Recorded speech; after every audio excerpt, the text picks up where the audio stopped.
Welcome to the best video I have ever posted. This is the best content I've ever provided. This is the best I've ever trained. This is the best week of training I've ever had. And I got it all on film. And I couldn't be more excited for this video because some amazing lifts happened throughout it. So if you guys could, I really think this video is gonna crush. Like, comment, subscribe, share the video, post a clip somewhere, do whatever you can because I really think this video is the one. This is a good one and we're gonna find out why. So let's just get straight into it. Monday morning, still on the elite program here. We're warming up with front squats. Front squats in the morning on Monday is a staple of this program and it just wakes the nervous system up. If you can front squat heavy, you can do any of the Olympic lifts. So that's the first thing we do. We're just kind of breaking the body open and getting it moving the way we want it to move. These actually felt pretty good. Normally Monday morning front squats, they don't feel great until I get to the top sets, but warming up, these felt all right. So I was pretty happy with how things felt. This is day one of week 4. Day 1 of week 4 is notorious for being terrible. Every training cycle I've ever had, the last Monday of that training cycle in week 4 is always awful because you kind of get the accumulation of all the fatigue from the first 3 weeks, which is where you accrue most of your fatigue. And then when you get into that week 4, it's all just there. Week 4 is a little bit deloaded in volume, not so much in intensity, but with the volume drop, you recover as the week goes on, and that's how you peak. But you don't have that feeling until the end of the week. So when you are in day 1 of week 4, it fucking hurts. We had some doubles at 190 here. This is the heaviest front squat we did throughout the cycle. Something you'll notice about this is we're not pushing squats super hard at all. We're just squatting what we need to squat in order to accommodate the Olympic lifts. We're squatting fast, we're not squatting heavy. There's a difference. If you're pushing the lifts, you should aim to squat fast. If you're pushing strength, you should aim to squat a lot.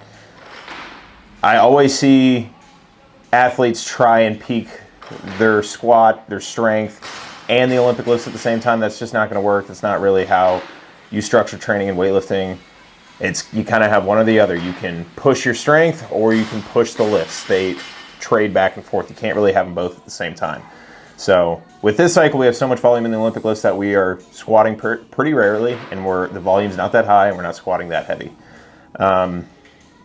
We had snatch plus low hang snatch here, or power snatch plus low hang power snatch. These did not feel good. We worked it to a set at 120, and I'll let you guys tell me if this was power or not, the second rep right here. Probably not, but comment, let me know. And then we had push press. Push press this week was really good. I'm terrible at push press. You guys know this if you've watched the previous videos. I talk about this.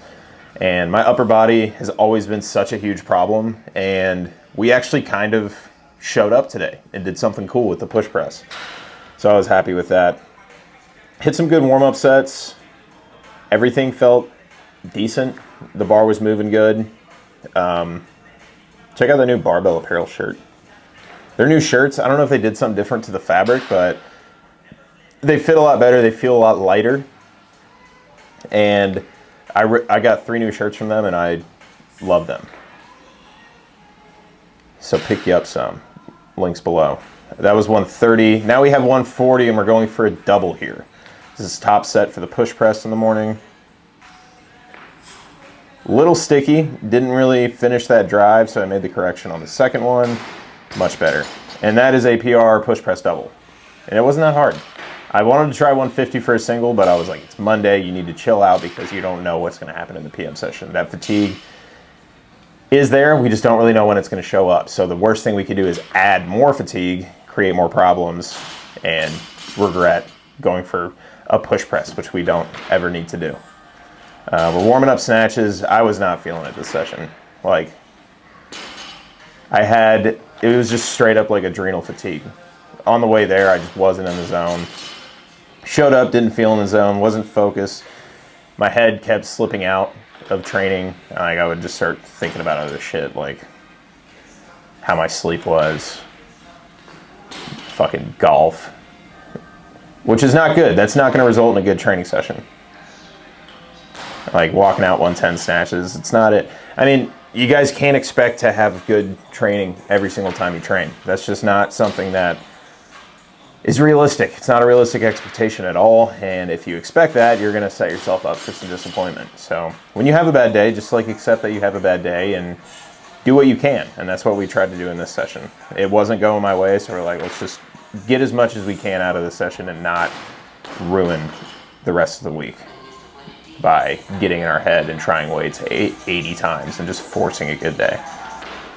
The best way, 140 miss. Didn't even look really close. You can tell through the extension that the speed just stops. Like just very slow in that extension, missed there again. And these snatches didn't even feel possible. They didn't feel like they were any of them were gonna land. I managed to get one at 140 and it was not a good snatch. And that's just how it is some days. Some days it feels like you can't miss. Like you could do whatever you want and there's no chance you're missing. And then other days, this happens and you feel like you cannot make a lift to save your fucking life. But it wasn't even close on that 145. We tried it, I think, one more time. And yeah, I think I just called it, yeah. Just took my medicine, moved on. I knew I was strong. I knew I was just having a bad day. And that's all you can really do when that shit's going on is accept what's going on, make the best out of it, continue forward. We had clean +2 jerk. Just wanted to work up just something decent. Maybe attempt something decent. I didn't have any big expectations for this session, especially the clean and jerks after those snatches. I knew that I was a little fatigued, needed some sleep, needed some food. So we just got through these as quick as we could. Just tried to get some decent work in. This is 160. This one wasn't bad, but it's 160. 160 should always be good, even on my worst days. Yeah, perfectly fine, 160. We went to 175, which is a normal jump that I always do.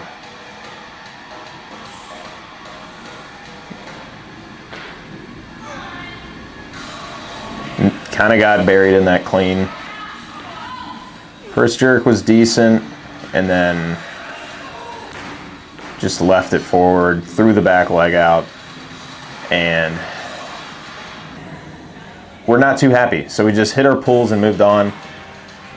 I wasn't gonna sit there and try it a bunch of times. I knew it was the day, I knew it wasn't me, and if you try to force good days when you're having bad days, that's the best way to throw off a whole week of training. Like your body's telling you you're tired, your body's telling you that you're beat up, and if you just keep forcing it over and over again, you're gonna pay for it one way or another. So, hit our pulls, moved on, and now we are on to Tuesday. This session was fun. This is where the big lifts start. So we had snatch balances first. I've been struggling with these. Snatch balance is kind of an exercise that gets out of shape really fast. You can be snatching really, really well and your snatch balance can absolutely suck. So it's important that you kind of go into it knowing that. Like if you haven't done snatch balances in a while, you see them on the program, like expect them to be pretty hard. Just focus on the basics, focus on a good brace, focus on hand placement, making sure you're putting your hands in the right place, and being active and punching up into the bar. It's so easy to get lazy on snatch balances. It's so easy to be non-committed on snatch balances because they are a painful exercise, so it's kind of easy to chop your reps, not extend fully, and that's going to end up being more painful than just fully committing to the reps. So what I was telling myself here is just open up the hips all the way, punch up into the bar as hard as you can, and we should be fine. So worked up to 140. This is our top set here. 140 kilos, 308 pounds.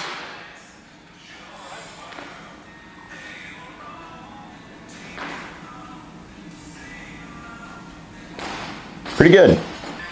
That was probably the easiest top set of the week. So, top set of the cycle for snatch balance. Then we move on to low hang clean. You see me using straps here. I wasn't gonna use straps because it was just a single, but I really want, like, A lot of coaches will hate it, but I like using straps on cleans to loosen up my front rack. Like if I can do cleans with straps, then cleans without straps feel so nice. Just because you have to have a good front rack position to clean with straps. You have to have your full hand on the bar. So we hit 165 there. It was a little forward. I didn't like it that much, so we went 170. This is our top set here, and I really like this one. Really flowy, just felt super light. Was happy with that. And jerks, I messed up. I did not film my warm-ups, but we are at 195 here for behind the neck jerk. This is a big number for me. So stuck the 195. It felt easy. I was very confident. So we went 205. This ties my all-time PR, but my all-time PR, I definitely pressed it out like a lot. And it was kind of a fluke thing. I had no misses up to this point. So 205. And we stuck it. It was pretty easy. I was almost positive I was gonna hit the next one I attempted, which is this 210. But behind the neck jerks are weird. You just kind of hit this mark where it's gone. Like you can't, they'll be so easy up until you miss, and then once you miss, they're gone. That one almost landed on my head, so I was like, all right, that's enough. Let's not injure ourselves and make this and end the week early. That would have sucked. So we are on to Wednesday morning here. We had muscle snatch. This session didn't go very well, but it's muscle snatches. And I could, watching this back, I can tell my legs just weren't firing. You need to be really springy through the legs. If you feel like your legs are achy and moving slow, muscle snatches are never gonna go well. And that's exactly what I was feeling here. You can see the hips aren't firing fast. There's no pop going into the bar. You can see that when the bar gets to my hip, it's just slow. You can just see the hips kind of move towards the bar rather than fire at the bar. And that's what happens. These were frustrating because I did this for 3 doubles the week before, and we're struggling to get it for 1 double here. I was supposed to double 100, but that just didn't happen. I called it there. Wasn't going to piss myself off anymore. And we just moved on to the behind the neck jerks. And we are working up to a heavy-ish double. So 140. These felt pretty good. And then we go 150 for a double. This is like the heaviest I've pushed this. I don't ever push this exercise heavy. So 150, it was kind of fun to take it for a little ride. And it felt really, really easy. Yeah, solid, felt light. It's a fun little exercise. Then we had some snatch pulls. And with these, I'm not trying to be super explosive. Pulls in the morning, I'm just focusing on positions, tempo. I'm not trying to pull that bar as high as I possibly can. It's a misconception with pulls is sometimes you'll think you have to absolutely heave that barbell, but you don't. Look at the best weightlifters in the world when they do pulls like Lasha. They're not yanking the bar as hard as they can. They're just kind of going through positions, putting a little speed on it, and moving well. So now we're on to the PM session. We have block snatch. This was a fun one.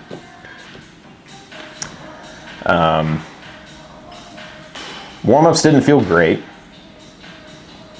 Something I do with block snatch is I get so tight through my traps. You can see it when I like step up to the bar and get locked in. I'm just like shrugging up. You can see right there. Don't do that. One thing I like to say is your shoulders should be, push your shoulders down and then back. And that locks you in properly. If you're here, when you extend, that's gonna decompress and you're gonna lose a lot of power. If your shoulders are down, they can't depress anymore. So then they'll naturally stretch and go up throughout your extension. Missed 130. Just took it again and did a bad rep. The bar felt so light. I was just being a jackass and lifting like an idiot. Missed 140. Made it on the second one. Then we jump straight to 150. Miss it out front. And watch my right hand here. As it comes out, it hit the block and it like grabbed my fucking pinky and like it cracked super loud. Did not feel good. That was maybe the worst attempt I've ever had at a block snatch. And then I got pissed off, locked in, and did it right. So that's 155. And I wanted 60. We missed it last week, so I wanted it this week.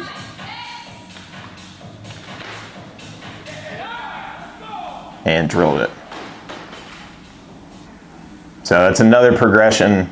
That's the first time I've done any kind of snatch with 160. It does not count towards Operation 360. The only thing that counts are the classic lifts from the floor. So, whoa, I just kicked the camera. There we go. So there's still work to be done on the snatch. Block cleans, we just worked up to a single real quick. These weren't feeling great. This is 185. Told myself if I crush it, I'll go up. If it's not crushed, I will stop. And I don't know if you can tell, but that was the perfect definition of not crushed. So we went ahead and called it right there. And I took a full rest day on Thursday going into the last Friday. I just wanted to recover as much as I can, get all that fatigue out. I literally just stayed at home all day and did nothing. So this is Friday morning. We had power snatches, just singles. And Friday mornings, I got this whole session done from 50 kilos on snatch until I finished the session and got my weights put away. It was about 45 minutes. I'm just trying to get in there, break a sweat, get the body moving, and get out. So these felt okay. Like it felt powerful. Didn't feel snappy necessarily, but they were moving good enough to where I wasn't annoyed with it. Moved on to power cleans. We're doing power cleans with straps again, just to loosen up the front rack for the PM session. And the front rack did not feel very good. I don't know if you can tell by that 90 that I just did, but it was not the greatest feeling power clean in the world. So we go from 90 to 120. And I can already tell we're loosening up. And then we go to our top set, which is 140. And I didn't wear a belt or anything for these. Just trying to make these as casual as possible. I'm not getting fired up for them. I'm not trying to get dialed in too much. I'm just trying to lift and save all my focus and energy for the PM session. Did this session with no caffeine. So we got those done. There was a third one in there. I don't know where it went. But front squats, we're just working up to 170, which is literally 3 reps total. So we hit 70 before that, did 120, and then we did this 170. And that was the morning session. So we just got in there, spiked the nervous system, got it moving, and we are on to the best session of my whole entire life. Friday PM session, Max Out Friday. A lot of people were asking me what those signs are back there. The squat rack detached from the wall. So they're just signs saying not to use the squat rack. It's not me being an asshole telling people not to use my platform. It's not my platform. It's the gym's platform. But we're working up, and I told myself that going into the session, I wanted to be focused the whole entire time. From the moment I start snatching until I drop my last clean and jerk, I want the same level of focus the whole entire time. Because I always get into this lull in between snatch and clean and jerk where I'll sit for like 15 minutes, talk. But I told myself today, or on this Friday, that I was not going to do that, and I was going to stay focused. So we're starting to get heavy here. 130.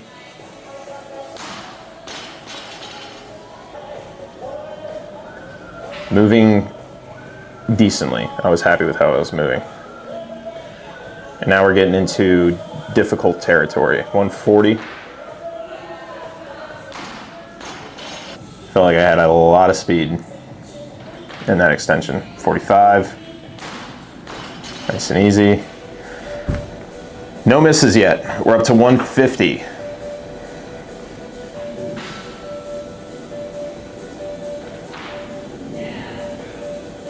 Probably the best 150 I've ever done in my life. So I was confident with that. 155, this is what I snatched last week.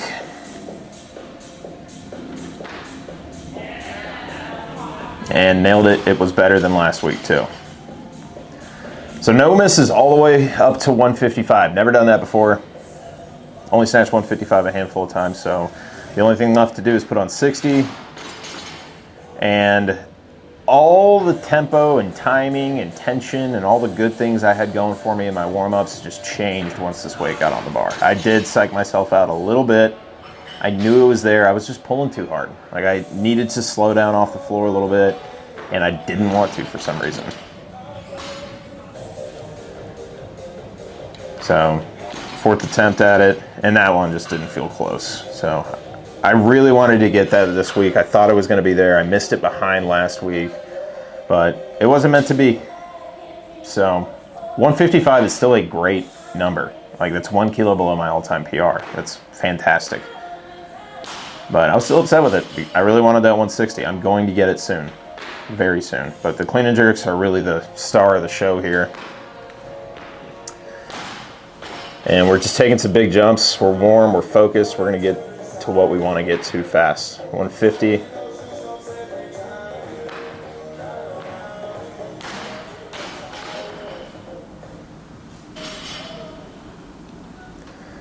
$170.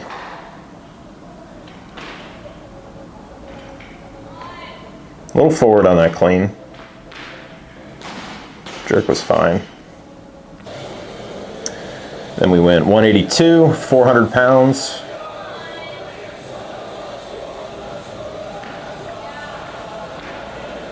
Really good clean and jerk there. When I hit that, I was like, let's fucking go. It's gonna be a good day. So we jumped to 192. This was for a lifetime PR total. My lifetime PR total was 346. This is for 347. And it slipped off my shirt a little bit in the catch and then just missed the jerk. And I said, fuck it. I want one number today and it's 200. Let's throw it on the bar and completely sell out and see what happens. I was literally like, I'm just going to literally break my body to make this.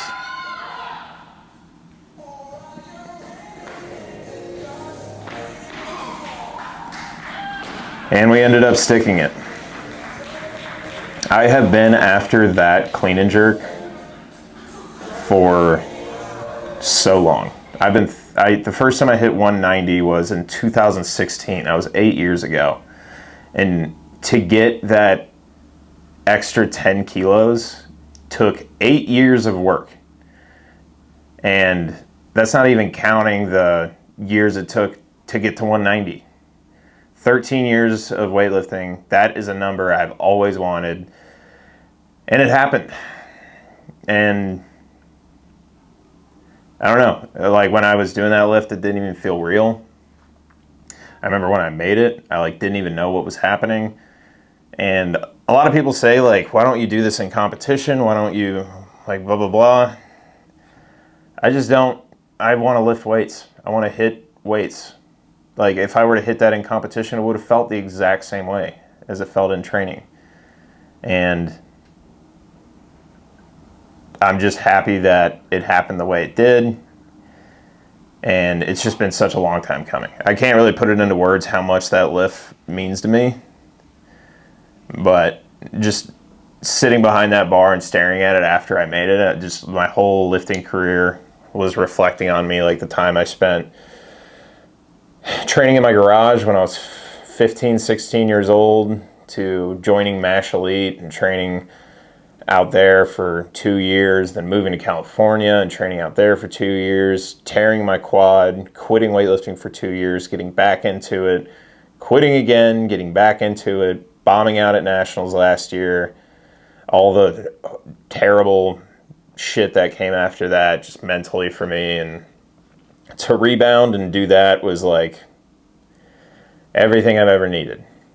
Definitely changed the way I think about a lot of things, because that was something I just thought I would never do. And we did it. And it makes you, doing something like that really makes you believe in yourself a lot more. Because something that just seems so far out of reach to fucking dial in and get it done makes you feel like you're capable of more than you previously thought. And that's what we got out of that lift. And it was my favorite lift I've ever done in my whole entire life, ever. Was that 200 clean and jerk right there. But there is still work to be done. We have not snatched 160 yet, and it's pissing me off. And who knows, we might clean and jerk more than 200 here soon.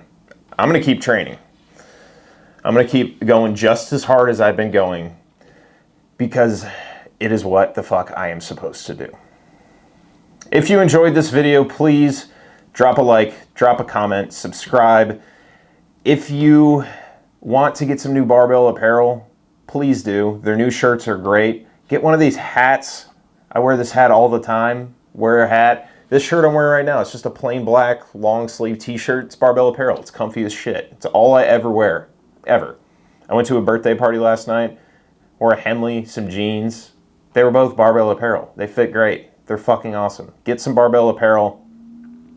And not most importantly, but also get Gorilla Mind. Those companies make these kinds of videos possible. Without them, I don't think I'd be able to do this.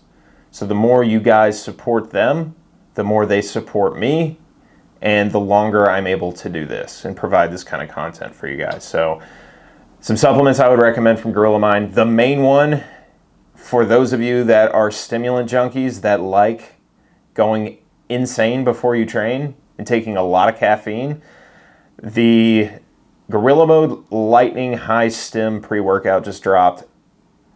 A full serving is 550 milligrams of caffeine, and the main ingredient in there is L-tyrosine. L-tyrosine is a dopamine precursor that has been studied, dosed like 1,000 to 2,000 milligrams. But they've recently done studies where they dose people with 10 grams of this shit, 10 grams and more. And they found that there are no side effects, and it is way, way more effective. So a full serving of the Gorilla Mode Lightning has 13.5 grams of L-tyrosine in it. It's a dopamine precursor. It's going to make you feel like you're on fucking Molly while you're training. I mean, it's probably not going to do that, but it's going to get somewhere in that neighborhood. So if you like pre-workouts that get you cracked out, Gorilla Mode Lightning, I would really recommend HMB. I'm taking it. I have it in the kitchen right now. Their omega-3 elixir, if you're a person that wants a healthy heart and a functioning brain and healthy joints, take omega-3s. They really do help. And their vanilla ice cream whey protein powder. I have 3 servings of that a day. It helps me hit my protein goal every day, and it's literally delicious. Like, I look forward to drinking it. Like, if you want something sweet before bed, instead of getting ice cream, I just drink one of those, and it's the same fucking thing. It hits the spot. So that is it for today's video. Thank you guys for watching. And a new cycle or a new block of the Elite cycle starts tomorrow. If you guys want to get on the Elite cycle, then hit the link in the bio. But that is it. I love you all, and I'll see you next week.